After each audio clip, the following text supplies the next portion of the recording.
Ocelot Records 10-year reunion to benefit the Dana-Farber Cancer Institute. June 13th, Faces Brewing Company, Malden, Massachusetts. Come reunite with friends of old and new with a star-studded lineup with Oh the Humanity, Dead Cats, Dead Rats, A Minor Revolution, The Hideout, and The Digs. This is an all-ages show. Get your tickets for Ocelot Records 10-year reunion to benefit the Dana-Farber Cancer Institute at facesbrewing.com.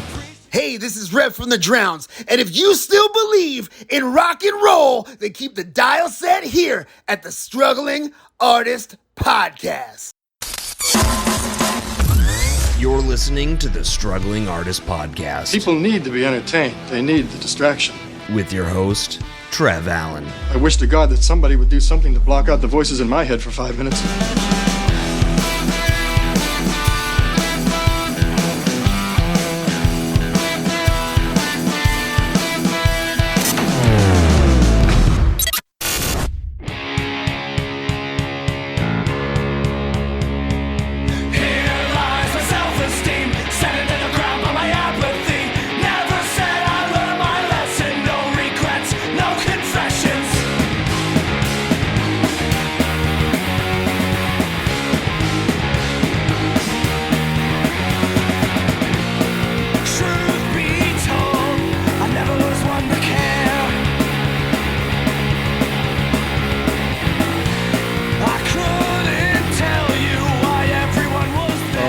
Struggling Artist Record Club recap for April, featuring the band Scarborough from New York. Before we start, Dave, what music are you excited about right now?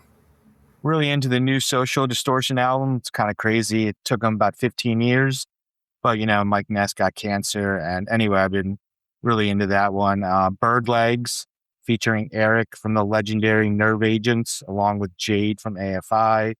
Got Yellow Stitches from Boston. They just released their first album in about 14 years.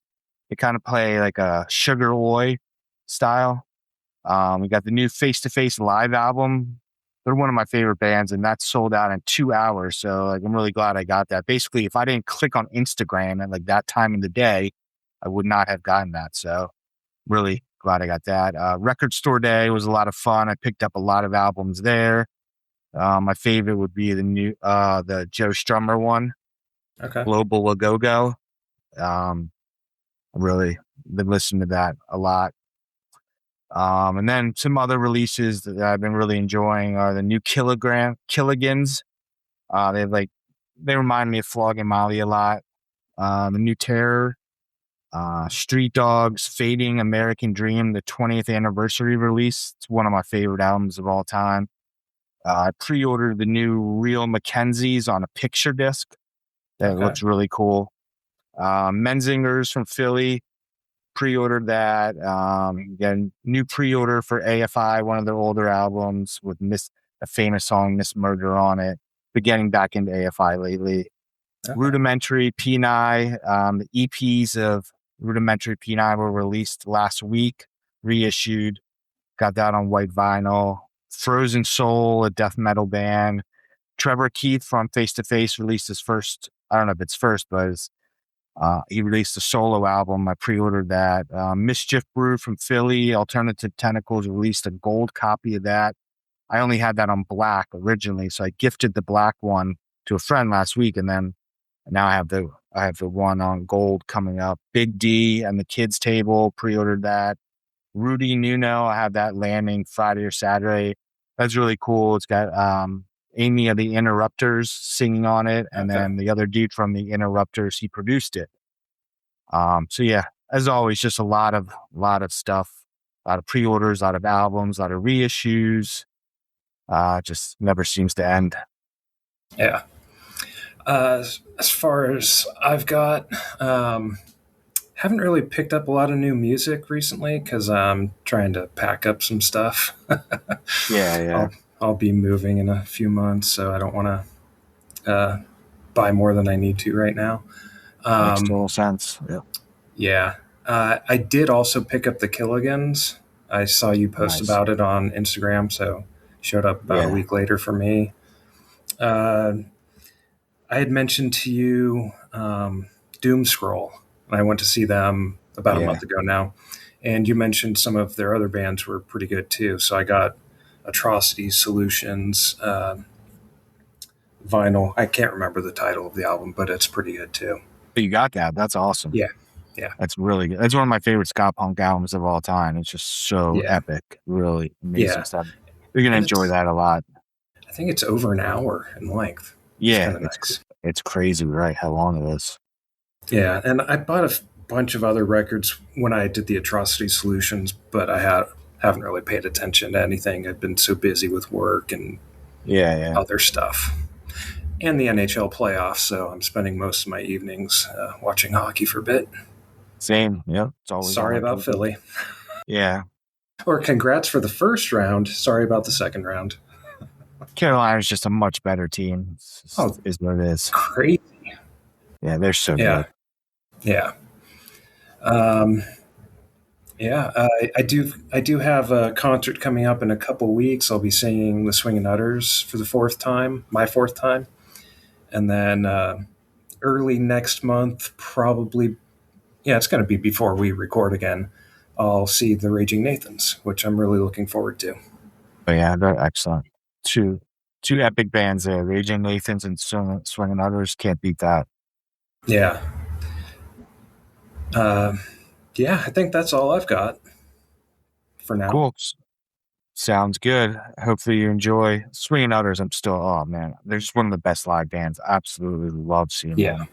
So hopefully you'll enjoy them. Raging Nathans, I heard, was awesome as well. So those should be good ones.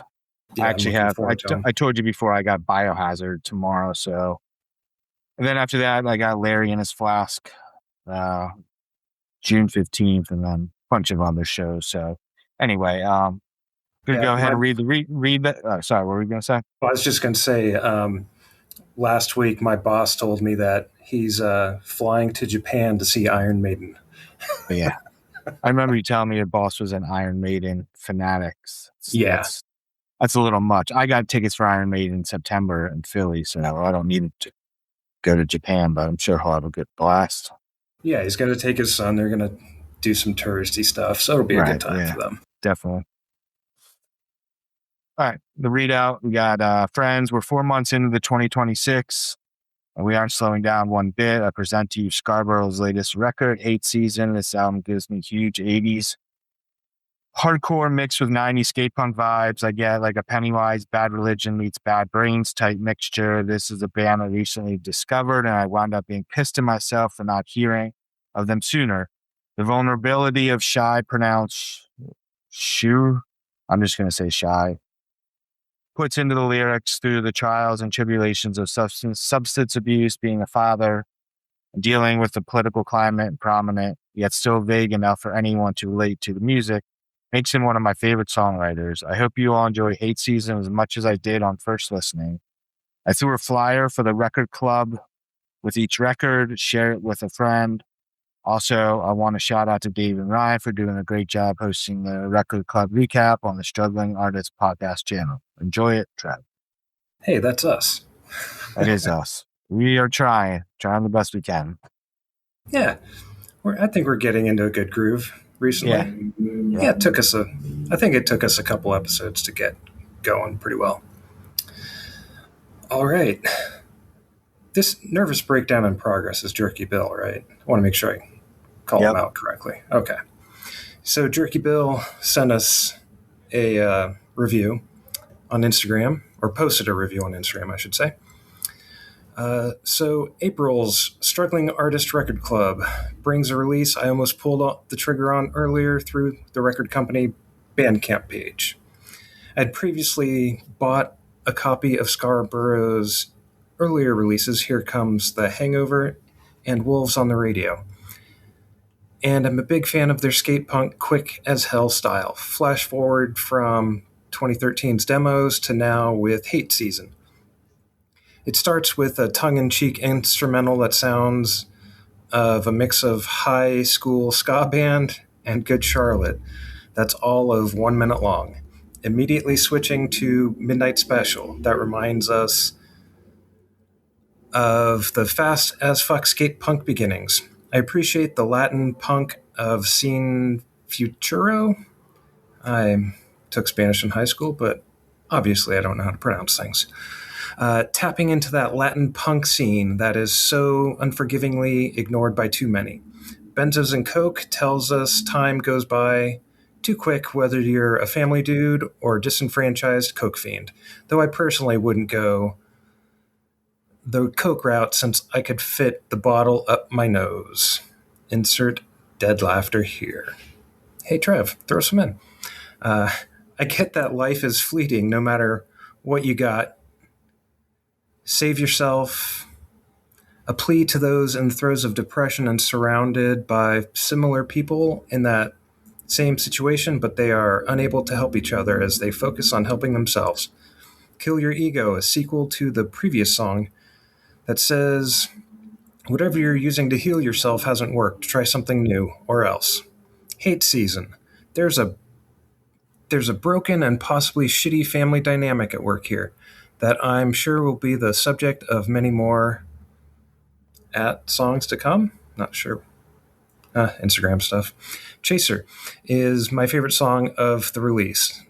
A not so thinly veiled poke at fascism and the current administration, and wondering when the dipshits that voted for this will wake up and smell the shit, or maybe have the velcroed wool pulled from their eyes. Yeah, I'm looking forward to that day too.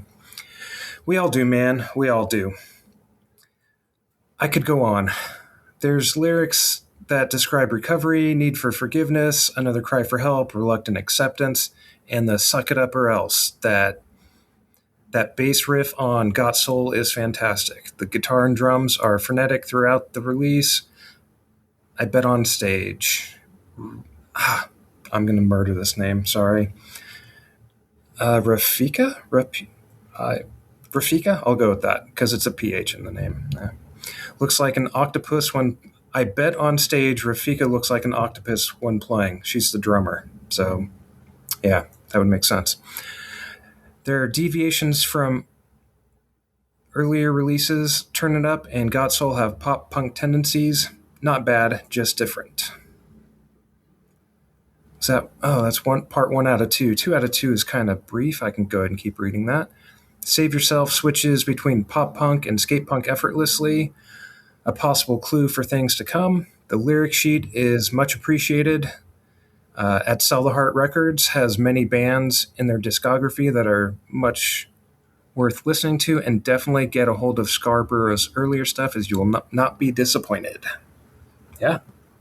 Thanks for the review there. Sorry I didn't read it very well.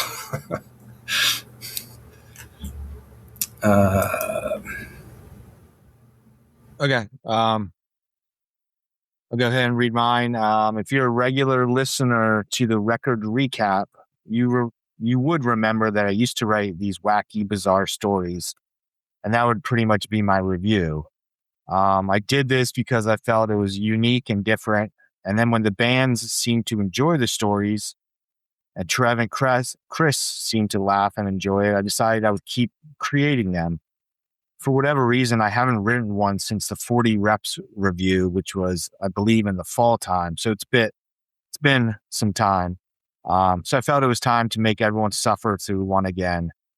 And as Trev always says, these stories are purely fictional.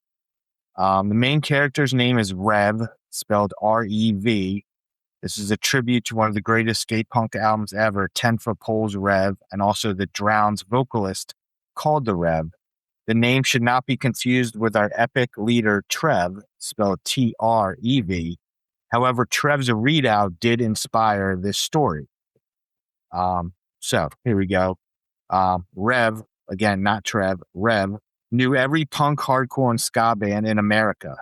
He took pride in going to most of the punk and hardcore shows. He always dressed like a skinhead oi. He loved that look. He took pride in making sure his clothes were clean and new looking.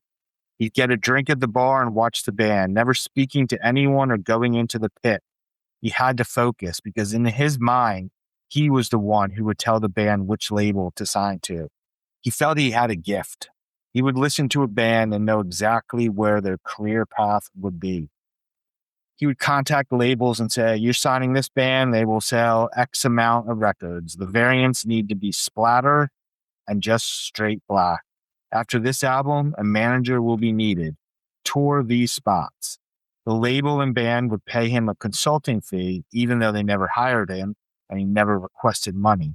He really wasn't very punk at all. He just treated it like a business. All the bands knew Rev got results, and correct results.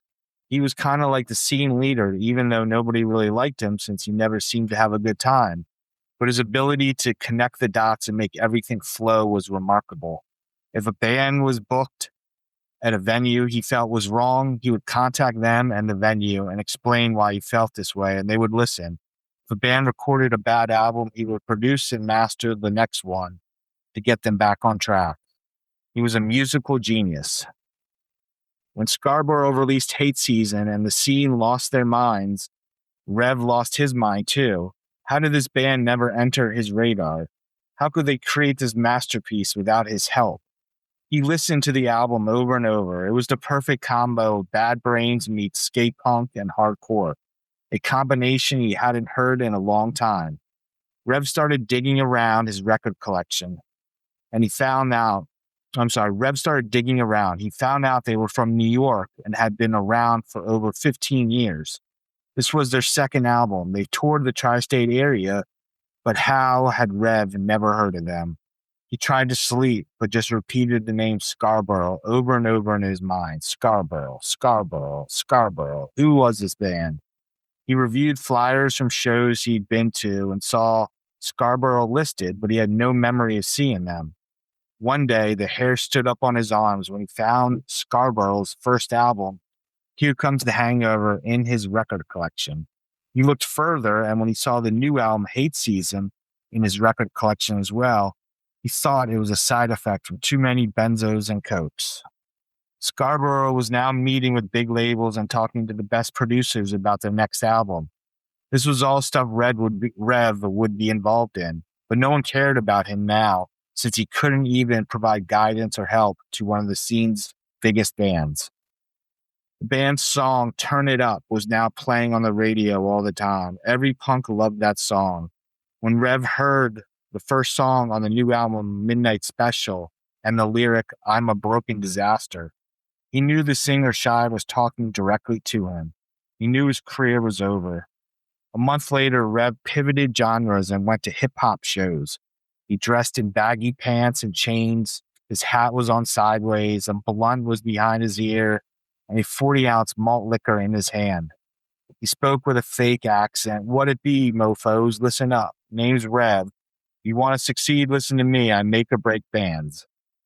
A rapper took his 40-ounce, smashed it to the ground, and held a sharp piece of broken bottle to his neck, saying, You have 40 seconds to leave and never come back before we kill you. Following week, he tried country music, boots and a cowboy hat, but was kicked out in under 10 minutes. He wandered city streets depressed until loud music drew him inside a venue. He found himself lost in the pit, dancing, moshing, and singing his heart out. He stage dived and had the best time of his life. When he woke up, he was covered in scars. Then a light bulb went on. He remembered everything about Scarborough, buying the album and seeing them live. As the memories rushed in, he realized these memories were from the scars from the night before. That was the missing link. Punk rock wasn't supposed to be a transaction or a business, and that was how he treated it. It was about community, moshing, laughing, and letting go of all your problems while singing your heart out in the pit. Scarborough saved and changed his life. Rev would now go to shows, and instead of not talking to anybody, all he did was talk to people. He laughed and danced in the pit and stage dived. He didn't worry about bands getting bigger or anything like that. If they wanted his help, they would reach out and he would gladly help them. But punk rock was about being in the moment and embracing those shows and times with your friends. So that was my stupid little story. Now for my actual review. Yeah, that was a good one to get back into it. Yeah, I'm a little rusty. I felt like you were describing me a little bit about how I go to shows and just kind of stand there. Yeah, I didn't want to think this story was about anyone. It's just me trying to get back into writing these wacky stories. No, I've been going to enough shows that I'm starting to recognize people and talk to them. So it's great. I really like it. Right. That's what it should be about, you know? Yeah. And that's where he ended up. And I'm guilty of that too. When I'm growing up, I'd go to shows and just sit there with my arms crossed, stoned on weed and drunk and just not talking to anyone. But I mean, I'm not going to be going in the pit. I'm too old for that nonsense. But I enjoy watching it and having other people going off. That's how I get my energy at the show. Nice. Okay, so here comes the actual review. When I first listened to Scarborough, my brain kept thinking of all the bands they reminded me of. Bad Brains, Pennywise, Link 80, Bad Religion, Operation Ivy, Common Rider, 88 Fingers Louie, Nerve Agents, Less Than Jake, Comeback Kid, The Drowns, Good Riddance, Soulfly, School Drugs, Blood Brothers, and Rancid. I could list many more, but you get the point. This has never happened to me while listening to an album. Usually I focus on the music, but with Scarborough, all I could do was think, well, that part sounds like this band. This part sounds like this band.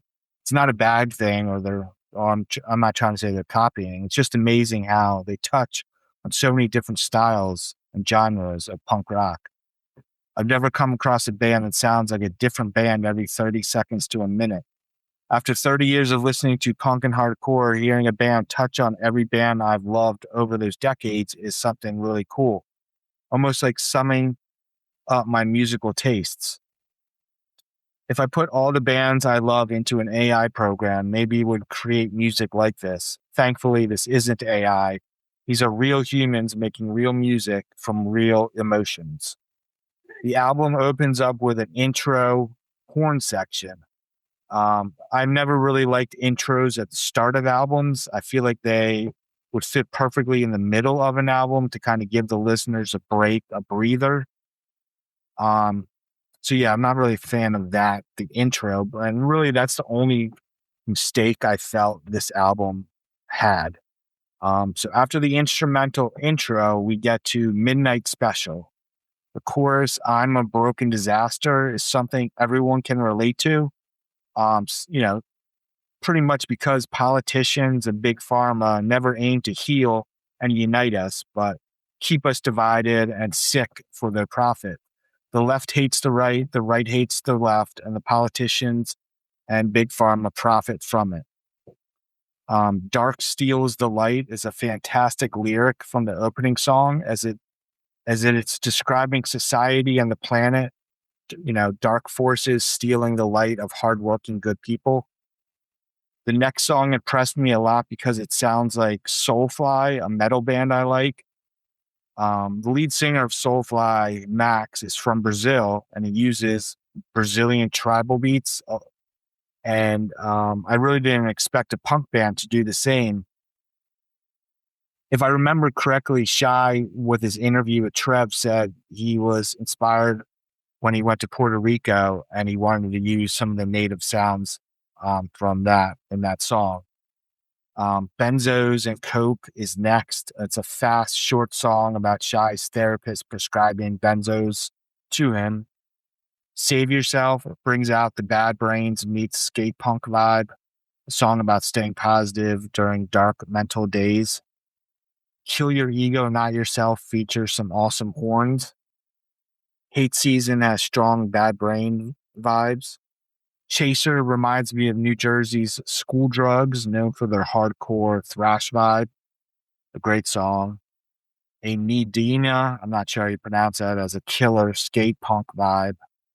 Kinitsku slows things down with female vocals from Casey Heisler. And then the last four songs are basically kind of mid-tempo pop punk tracks. And one of those songs is Turn It Up. And that's probably my favorite song on the album. Just a really fun song about playing music loud. It reminds me of Rancid mixed with Link 80. I could listen to that song all day long. Thankfully, lyrics were included. I really like the cover art, an eagle with a booze bottle, I guess Molotov cocktail vibes. And then it's standing on top of a skull. And then the lyrics and the cover art, I guess, are just like, are they playing cards? Some kind of cards. It just works really well. And then the vinyl was just all black. So, and that's my review. Yeah, that was a good review there. I started working on my review, and before I listened to the album a whole lot, I kind of wrote my introduction. Kind of feel like I mentioned that I'm not really that into hardcore several times, and it was taken as a challenge by Trev, a challenge to change my mind. To me, this didn't really feel like hardcore the way I think of hardcore, and maybe I know there's different subgenres like New York hardcore, melodic hardcore, and all that. So maybe I didn't quite feel this was a straight up hardcore record, which Trev does mention. It's kind of hardcore mixed with skate punk and all that. So yeah, I did end up liking this record. Normally, and this is just my opinion, not being a huge fan of hardcore, usually to me, the records or the albums all kind of feel the same. There's not much variation across the album. This album, every song was a little bit different. You could tell it's still the same band and all that, but there's enough variation in both the music and lyrical delivery that the songs didn't get repetitive or just feel like they were wearing you down, sounding the same. So between the 18 Fevers record and this record from Scarborough, I found myself having to do some research to prepare for these reviews. Last month, it was to find general information about an unknown foreign band. This time, it was for things like word definitions, because I wanted to dig deeper into the meaning of the lyrics since they were provided. Some of them I had heard before, but needed a refresher for accuracy. I also translated a line from Sin Futuro, which is no future, in Spanish, because I didn't recognize the word Boricua. It didn't really have a translation since it's just a term for a person from Puerto Rico or of Puerto Rican descent. So he's Puerto Rican descent and he's from the Philippines. So that's what that line translated to. From track 8, there was track 8 Chaser. Nadir was in there, which is the lowest point, worst moment, or deepest level of adversity in a situation, career, or relationship. And for that, the line is choking on the nadir of your hypocrisy. So I wanted to know what nadir meant in that case. And then the following line, I have reached the apogee of my own apathy.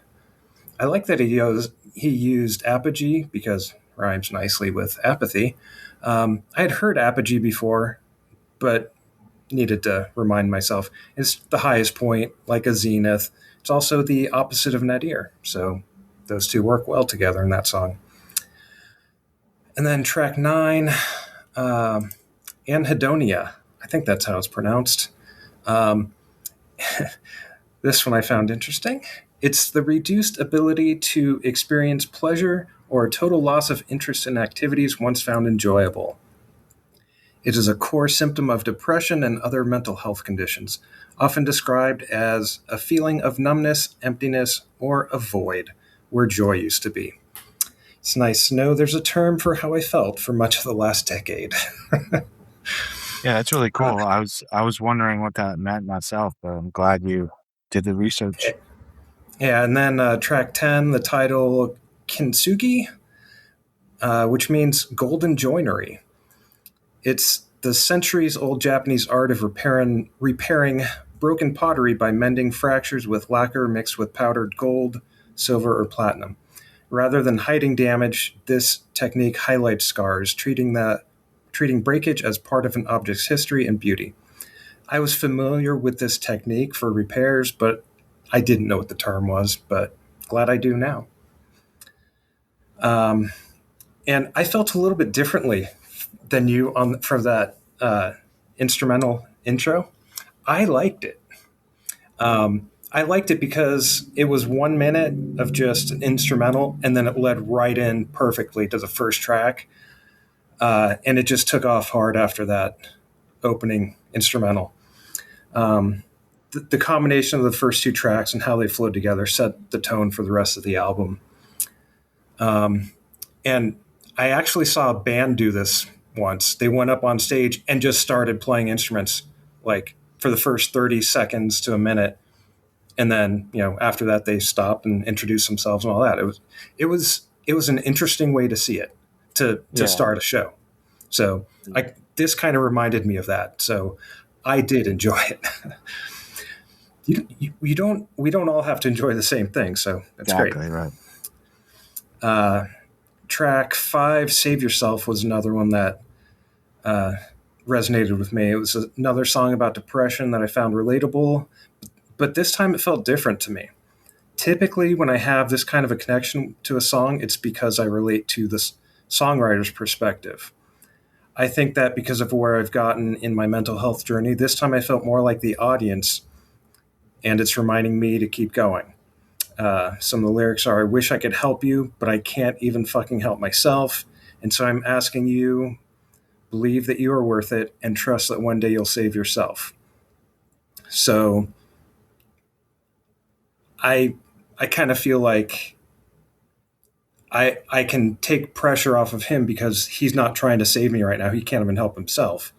And so I feel like I've progressed to the point where I'm actually doing fairly well. Chronic depression, and that faded almost a year and a half ago now. So it keeps going. Yeah. Chaser, track 8. Oh, I already went over this. It was choking on the nadir of your hypocrisy. I have reached the apogee of my own apathy. I just like the way those two, getting the low point and then the opposite high point, just the way they work together. I just enjoyed that. And then track 9, Anhedonia, included secondary screamed vocals like you would hear from a lot of folk punk bands like Doom Scroll or Days and Days. I've been listening to a lot of folk punk recently, so this vocal delivery combined with the lyrics hooked me. As I mentioned, learning a new term for something I felt for a long time helped me build my connection to the song and the record as a whole. There's a monster in the attic, and I put them there, or there's monsters, plural, in the attic, and I put them there. Grief, trauma, anhedonia mixed in with despair. Very relatable for me. I just dug that one right away. And then the last one I'm going to highlight is Kintsugi, track 10. As you mentioned, guest vocals, which provided another welcome change for the lyrical delivery. And it kind of reminded me of the songs I think both you and I pointed out, Unseemly or Blind Adam, where they had a female vocalist join in and just gave the song a different feel. I feel like every album should have some female vocals in it. It sounds so good, and it's just breaks, gives the album variety. And again, like I said, it really does sound so good. Yeah. And it's a change. Yeah, right. Unless it's 18 Fevers, then that's most of the songs. But yeah, exactly. Yeah. So I really enjoyed this album. Lyrics were included, which was great. If I had to complain about something, since we got the lyrics, I'm old, and they were all in the same size square when they were printed. I know. So exactly. Some of the text is larger or smaller. As an old guy, that didn't help on some of them, but yeah, I agree. They were provided. Most of the songs, so I have Spotify, so most of the songs, the lyrics were on Spotify, and I was just following on that because, like you said, they're a little bit on the small side. I found it just a little bit easier with the Spotify, but again, I'm just glad there was lyrics. Yeah, I've got a program that for my media player on my laptop that will look up lyrics for me. And most of these, it picked them up, so I could actually save them into the tags as well. So that's nice. That's pretty cool. Yeah. So that's all I've got. Another good report from Trev. Yeah, thank you again, Trev, and we look forward to seeing what you'll be sending us next month. Yeah, can't wait till next month's record. Take care, everyone.